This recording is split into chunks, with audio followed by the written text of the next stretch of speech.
સૌરાષ્ટ્રમાં આજે પીજીવીસીએલ વીજ કાપ ઝુંબેશ હાથ ધરાશે। પીજીવીસીએલ દ્વારા મોટા પ્રમાણમાં વીજ લેણા મુદ્દે કાર્યવાહી કરાશે। પીજીવીસીએલની ટીમો દ્વારા વીજ ચેકિંગ હાથ ધરાશે। કરોડો રૂપિયાના બિલ બાકી હોવાથી કાર્યવાહી કરવામાં આવશે। જામનગરમાં પણ પીજીવીસીએલ ડ્રાઈવ કરાશે। જામનગર સહિત હાલારમાં સરકારી કચેરીઓના ₹5.78 કરોડ વીજ બિલના બાકી છે। 2 બિલથી વધુ ચડાત બાકીદારોના વીજ કનેક્શન કપાશે। મેગા ડીશ કલેક્શન ડ્રાઈવ હાથ ધરવામાં આવશે। જામનગર શહેરમાં 7,419 ડિફોલ્ટર ગ્રાહકોની 6 કરોડ જેટલી રકમ જમા છે। દેવભૂમિ દ્વારકા જિલ્લામાં 3,213 ડિફોલ્ટર ગ્રાહકોની 2 કરોડ 11 લાખ જેટલી રકમ થાય છે। સરકારી કચેરીના વીજ જોડાણ કપાશે કે કેમ તે હવે એક સવાલ છે।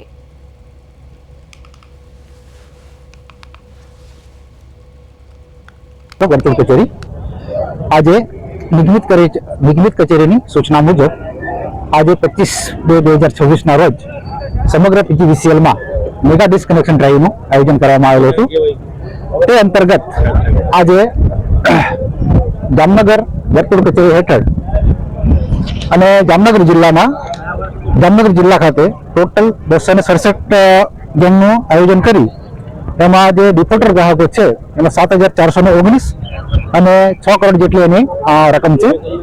એવી જ રીતે દ્વારકા જિલ્લામાં કુલ 111